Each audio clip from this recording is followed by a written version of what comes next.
Bismillahirrahmanirrahim. A'udhu billahi minash shaitanir rajeem. Bismillahirrahmanirrahim. Assalamu alaikum wa rahmatullahi wa barakatuhu. Dear viewers and readers of Aura. Today we have the privilege of speaking with an inspiring individual whose work is making a global impact. Joining us today is Shabina Shamsudeen, a remarkable woman who has dedicated her efforts to bringing positive change on a global scale. Thank you for being with us today, Shabina. A little introduction about Shabina. Shabina Shamsudeen is a dynamic professional with a diverse and inspiring journey. Born and raised in Dubai, Shabina Shamsudeen transitioned from a successful career in operations management with the German logistic firm to becoming a celebrated social media influencer. She captivated audiences with her recipes and lifestyle content, earning accolades like Virgin Radio's UAE's Top Influencer Award and Me Talk's Top 100 Influencer Award.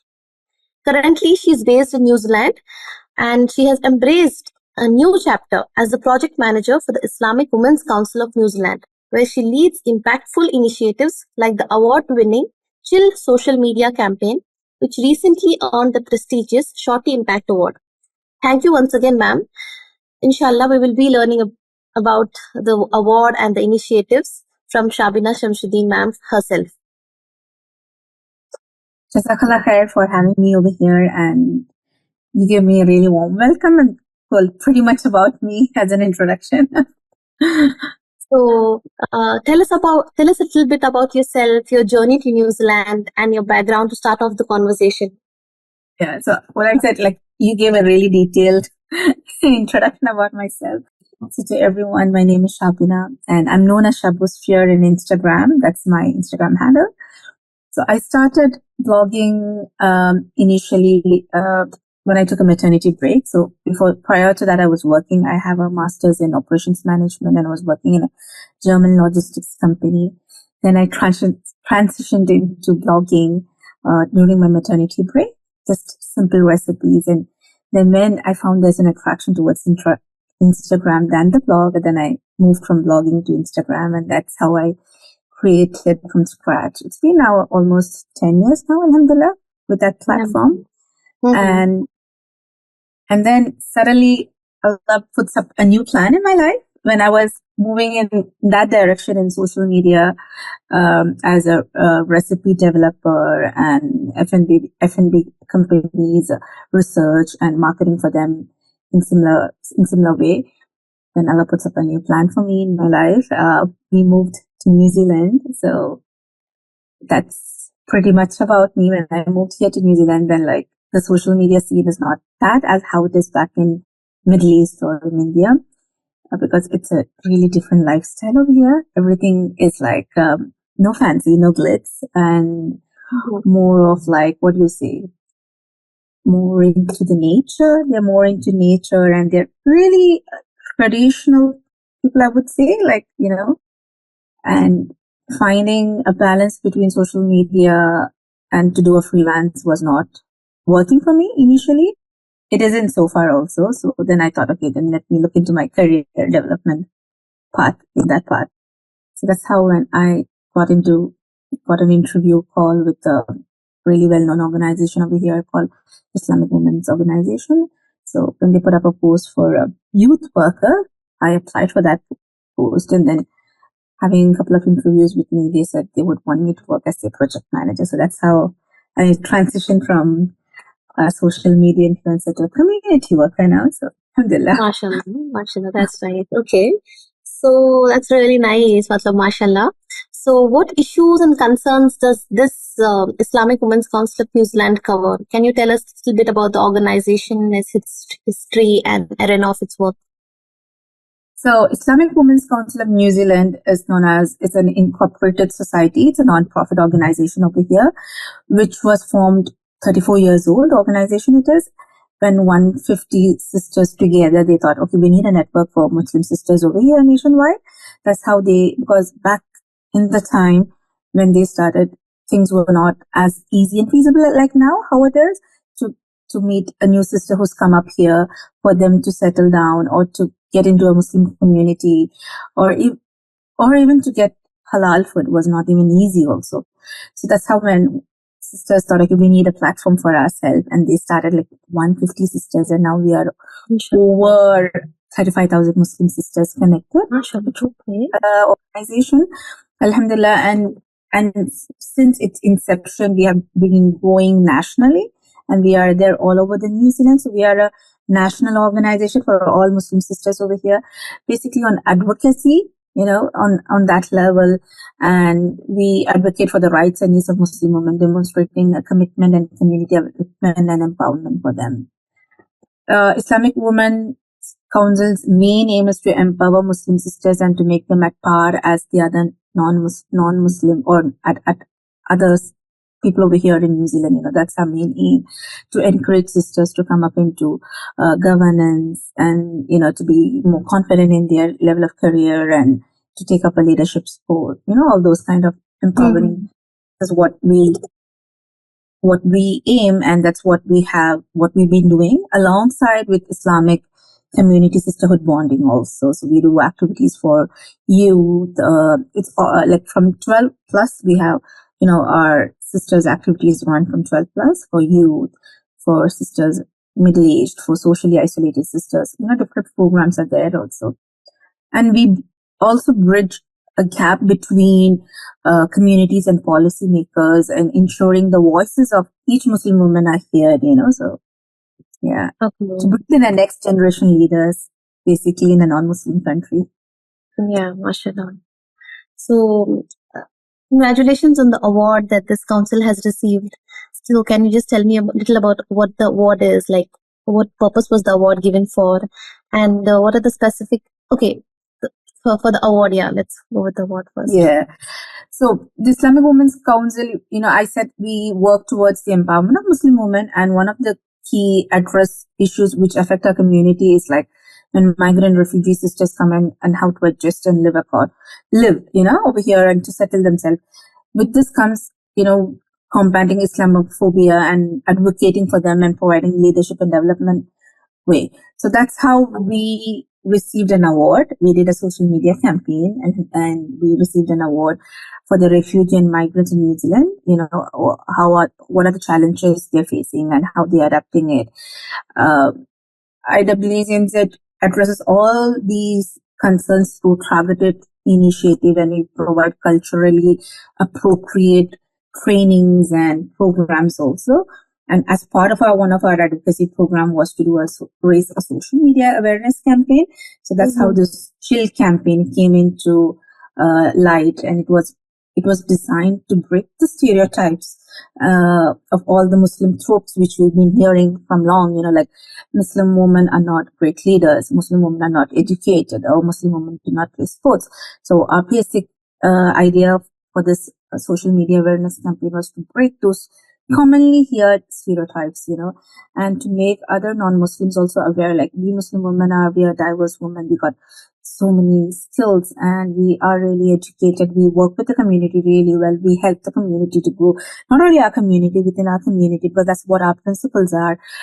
We look into the welfare of our entire nation as such, so to bring in that awareness, that's what our campaign aimed at, and alhamdulillah, we've been really successful with that also. And we wanted our Muslim women to thrive in different environments and to showcase them, to celebrate them. And alhamdulillah, that's what Chill has been doing. Yeah, mashallah. So these were the concerns and migrants the organization works for, right? These are the concerns, primary concerns. No, we work with all, not only with migrants and refugees, we work with all the Muslim sisters over here. Regarding when we did the social media campaign, we took every elements of sisters over here. We had 8 sisters who were the part of our social media campaign. So they were migrants, they were refugees also, and there were also sisters who were born and raised over here. Everyone, we took an essence of everyone. It was a diverse campaign. And in that, we were nominated in 2 sectors, and we won in the migrant and refugee category, because that's how we won in that, But the campaign is not alone for migrant and refugees. It's for the entire Muslim existence. Okay. Yeah. So, mashallah, like as a visibly Muslim woman yourself, active in this field of work and coming from India, having lived in the Middle East and now in New Zealand, what are some of the ways, proactive ways for Muslim women to engage in public life and community life?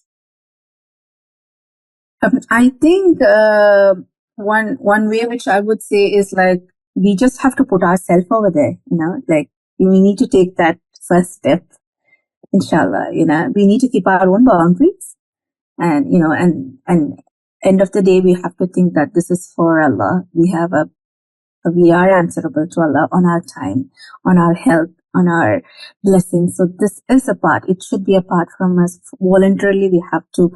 It should come from us. Like you guys are doing it. It's a part of your giving back to your community, giving back to Allah. Alhamdulillah. So it's similarly. So everyone has got that capacity in us to do that. So that's what I feel. Okay. So finally, there is. Yeah. I think we can just take a 5 minutes break. Was this azan going on? Yeah, sure. It will be recorded, so that's why I said we'll take a break. Is it hearing? You guys can hear the azan going on? Yes. Will it be a disturbance? I don't think so. It's really causing a disturbance. But if you want to take a break, then it's fine. If it's not a disturbance, it's fine because it's the azan clock over here, because that's one of the what do you say, cons of living in a non-Muslim country. You don't have masjids over here where you can hear the azan, so we keep azan clock at home. Azan clock, okay. But we'll start, inshallah.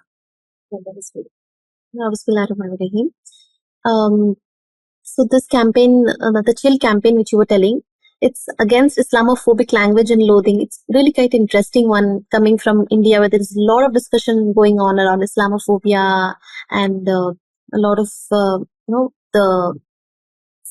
things. So how is it conceived and what are its goals? So Chill is called Challenging Islamophobic Language and Loathing. So this idea was conceptualized by our national coordinator, Sister Alia Dansaisen, who actually felt there was a need to put ourselves also to the media, to put ourselves also to the people around us. If you're asking me to compare about India and New Zealand, even though we are two different countries and entirely two different cultures, Islamophobia is still there. That's something which we all have to say, it's there, every part of the country, and we know that it's there. While we are being only 1.5% of the population over here in New Zealand, the Muslims, we have data that indicates Muslim women experience nearly 1/3 of harassments and hate impacting the women. And it comes with many layers, especially when we are migrants and we are refugees, and when we do not have that much knowledge about, how to combat those issues, all those layerings we have that.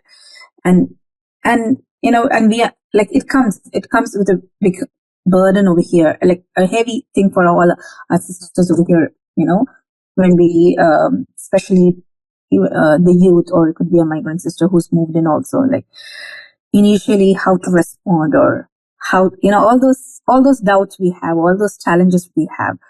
So Chill was conceived keeping all this in mind, especially after the Christchurch attacks over here also, there have been general fear in Muslim sisters also, and, so we wanted to negate that negative perception on us, with a positive light. Okay, so we wanted to this campaign focuses on challenging negative stereotypes and fostering harmony through education and empowerment and awareness. That's what our meaning is like.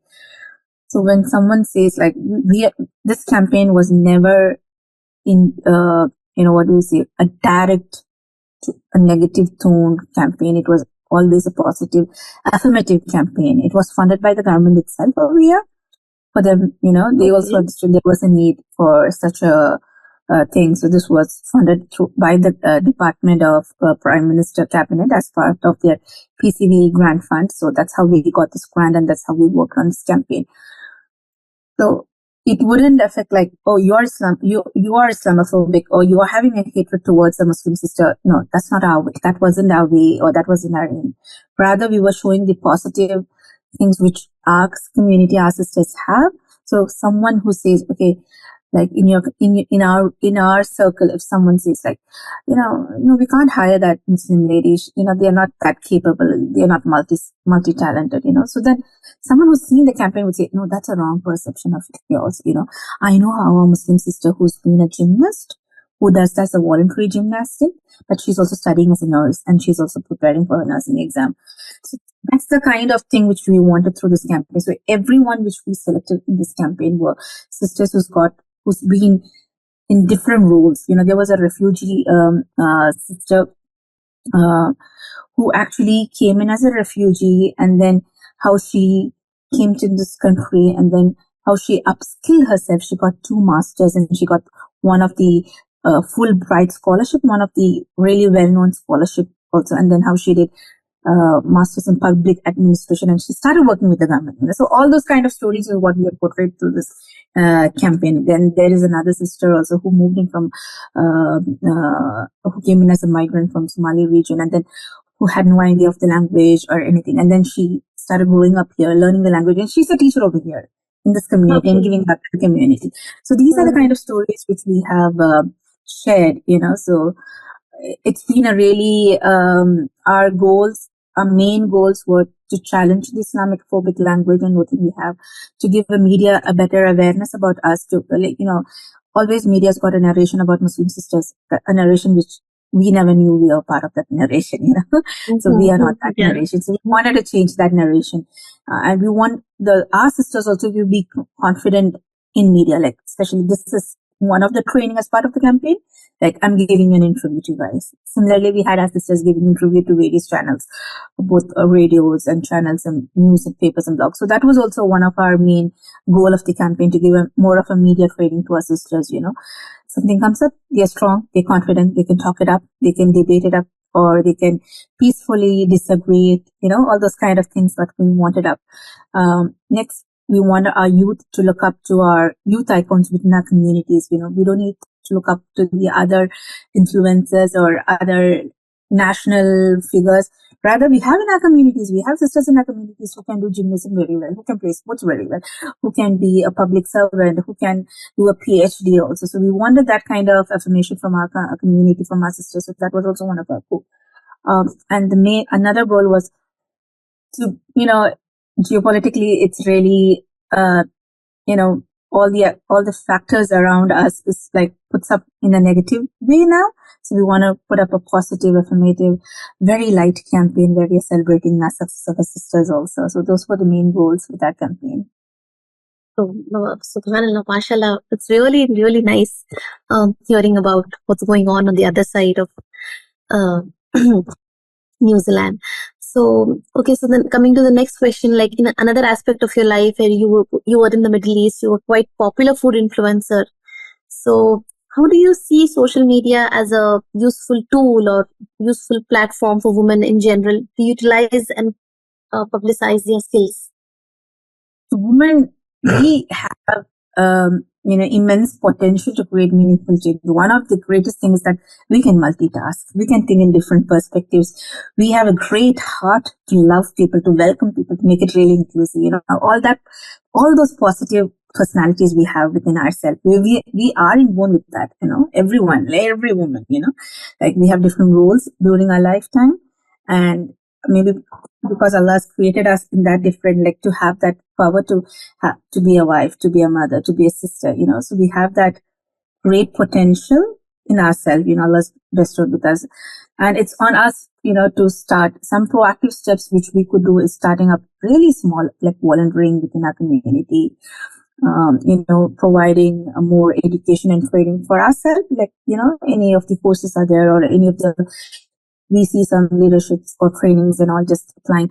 I came to know about this organization through that way. Like, first, initially they put up a leadership training post in social media. That's how I was searching through Facebook if there was any free courses available over here in this country when I moved in. So then they put up, from New Zealand Muslim sisters. It got really curious to me. What are they going to do for New Zealand Muslim sisters? Let me just try it out. That's how I came to know about this organization, and I applied it for that self. So that's one step where I did to empower myself. And that it's from there that I they came to know me, then I got the interview call, and then, that's how, so it's like, when you look at it, it's like a different life cycle of a butterfly, you could say, like how we are from a caterpillar, we boom into a nice butterfly. So that's the potential we have. That's what I believe we have it. So we need to network. We need to be advocacy. Like, we need to step up and use our voice for other sisters also. If we know that they can't use their voice, or they are not capable, we need to step up, help them to be their voice also. And then when you set up a social media in this new world, a new gen scenario, social media is one part of our inevitable part of everyone's life. So we all have to use our social media. We have to leverage the social media for the best. That's what I feel. This is what my own journey has taught me, to be more resilient, to have faith in Allah, and to be collaborative also with the right kind of people. Okay. So, okay, that was really nice. So the next, finally, what are the future plans for the Islamic Women's Council, and what is your message for young women seeking to engage in similar kinds of community work? Related to our upcoming plans for Islamic Women's Council, is we have yearly conference over here. So inshallah, 2025 conference is upcoming. It's a platform where around 300 to 400 Muslims just gather together for a 3-day. And we give it on a really budget-friendly price. Their accommodation, food, everything is sorted up. We just want the sisters to be there 3 days together. Different workshops happens, and we want to empower them to have a me time, basically, but in an Islamic way and an upskilling way. That's so, inshallah. And then we are looking for a chill part 2 also. So we have some ideas regarding that. So we're looking for some funders. That's the Islamic Women's Council's plan. And then in the youth aspect, we have built up a youth council. So on more youth empowering programs are happening up, like life skills like archery, sunnah